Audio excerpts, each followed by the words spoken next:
para suster dan frater, Bapak Ibu, saudara-saudari, umat beriman yang terkasih dalam Tuhan.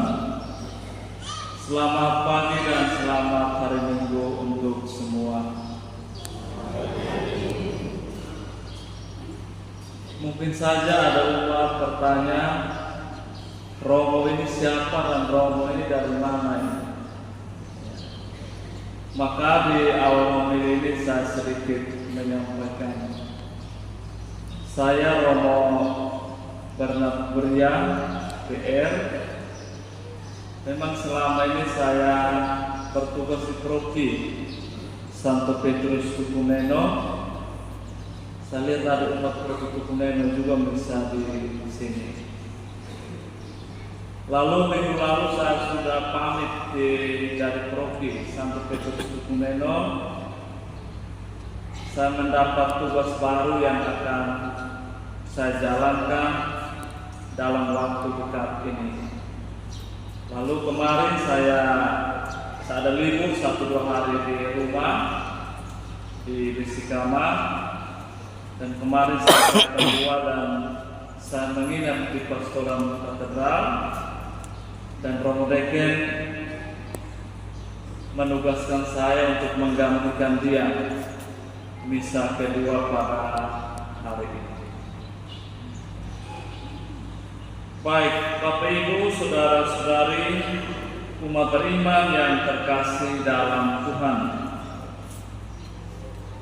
Setiap orang tua, seorang ayah atau seorang ibu pasti sangat mengasihi anak-anaknya.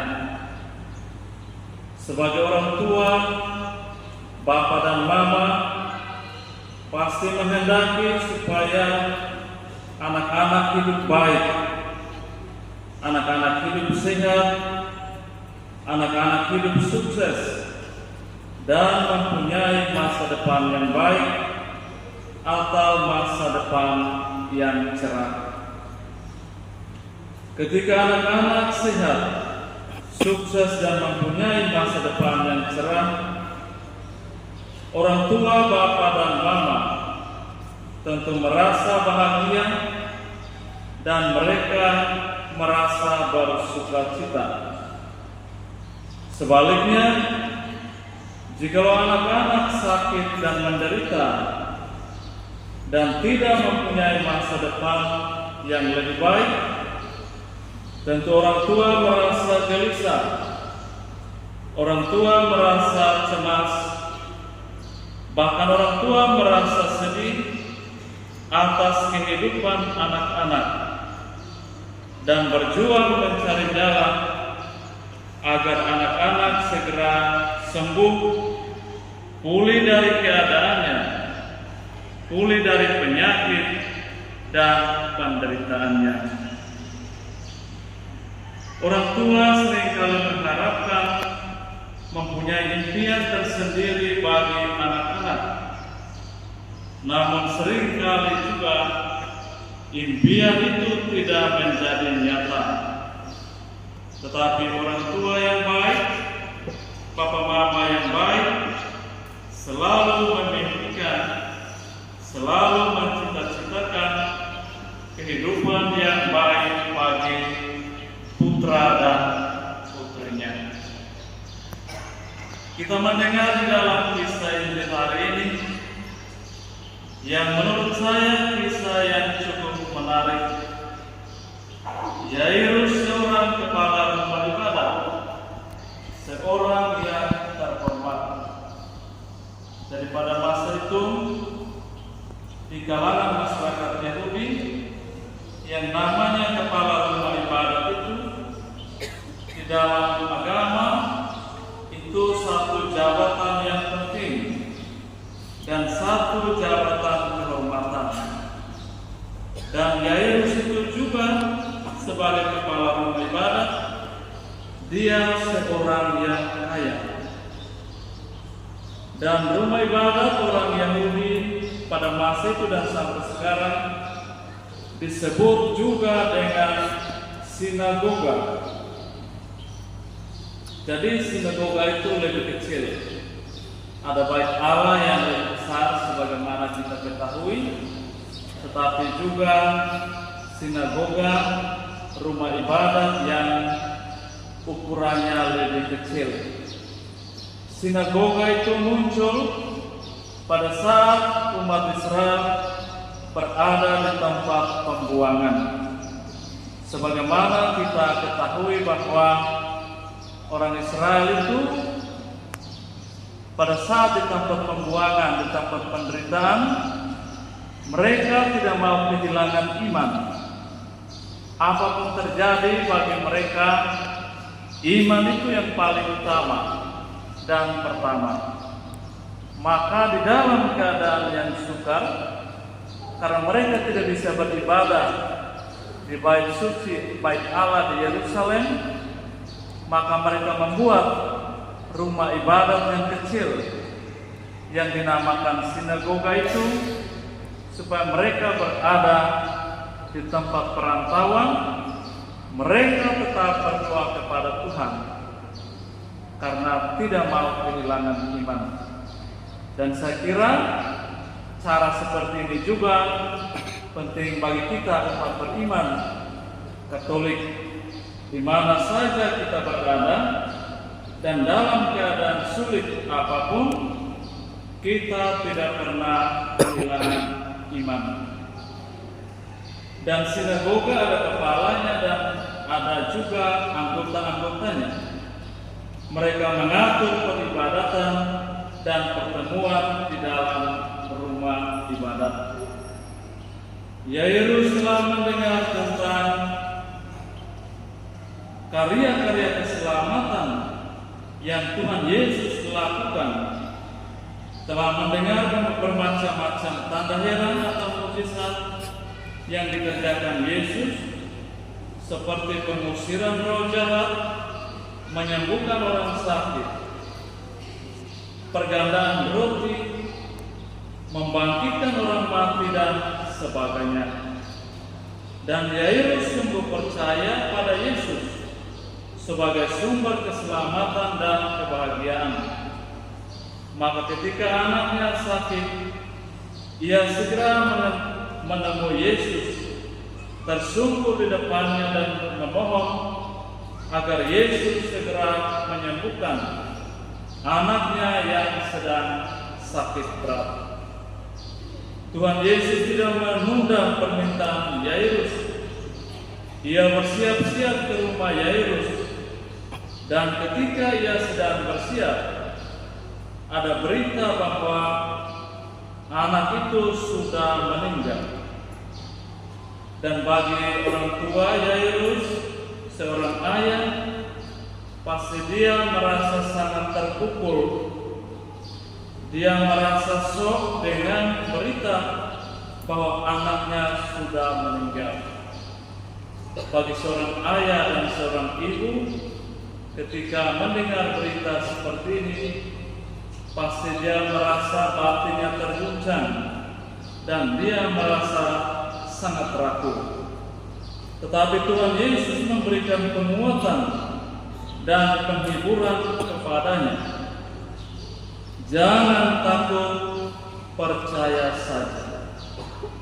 Dan sabda Yesus, jangan takut, percaya saja, merupakan ayat kunci atau ayat emas di dalam kisah Injil hari ini.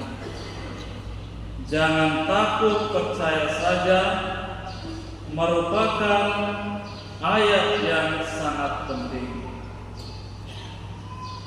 Yang saya sampaikan yang lain, Bapak Ibu boleh lupa. Sebentar pulang sampai di rumah, lupa, sibuk-sibuk bisa lupa. Tetapi ingatlah ayat kunci ini, dan bawa ke rumah, dan bawa kemana-mana. Jangan takut, percaya saja. Ini firman Tuhan yang perlu kita bawa ke keluarga dan bawa untuk hidup kita setiap hari. Di dalam kitab suci, baik perjanjian lama maupun perjanjian baru, ada 365 ayat yang mengatakan jangan takut. Jadi jangan takut, percaya kepada Allah sangatlah penting bagi perjalanan hidup kita. Jangan takut di sini ada dua arti. Ada ketakutan secara psikologi dan ada ketakutan secara spiritual. Ketakutan secara psikologi ini yang tidak perlu ada di dalam hidup kita sebagai umat beriman. Takut secara psikologi itu, ya kita kasih contoh, takut kepada orang lain, takut kepada setan, takut kepada roh-roh jahat, takut kepada kematian, takut terhadap penyakit. Memang kita manusia kadang-kadang punya ketakutan psikologi ini, takut akan berbagai macam hal yang mengganggu. Dan kalau bisa umat beriman itu tidak perlu takut kepada setan, tidak perlu takut kepada roh jahat, tidak perlu takut kepada penyakit, dan tidak perlu takut kepada kematian. Sebab kita memiliki Tuhan yang menyembuhkan dan menyelamatkan kita.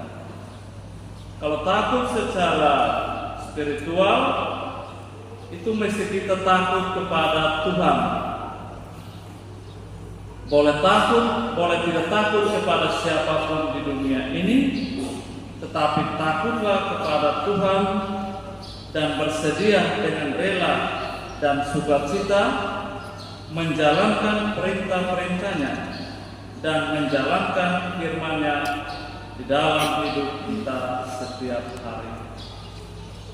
Dunia kita sudah sangat maju, sarana-sarana kesehatan semakin berkembang, tenaga-tenaga medis terampil profesional bidang kesehatan semakin banyak, tetapi penyakit dan kematian tetap tidak terhapuskan dari hidup manusia di dunia ini. Disinilah kita perlu percaya senantiasa kepada Allah. Disinilah kita mau mengandalkan Tuhan seperti Yairus di dalam hidup kita setiap hari. Segala yang diciptakan manusia ada kekurangan dan keterbatasannya, tetapi segala yang diciptakan Tuhan bersifat tak terbatas dan abadi. Kita belajar dari Yairus yang dalam kesukaran, tantangan dan penderitaan dia bersujud dan berseru kepada Tuhan, dan Tuhan menjawab doa-doa permohonannya. Kita juga selalu yakin bahwa di dalam hidup kita setiap hari, di dalam penderitaan dan kesukaran, bila kita berpaling kepada Tuhan, berseru dengan iman yang mendalam, yakinlah bahwa Tuhan senantiasa mendengarkan doa-doa orang yang percaya kepadanya. Semoga Tuhan memberkati kita. Setelah kita mendengar dan merenungkan sabda Tuhan, mari kita menyatakan iman kita. Aku percaya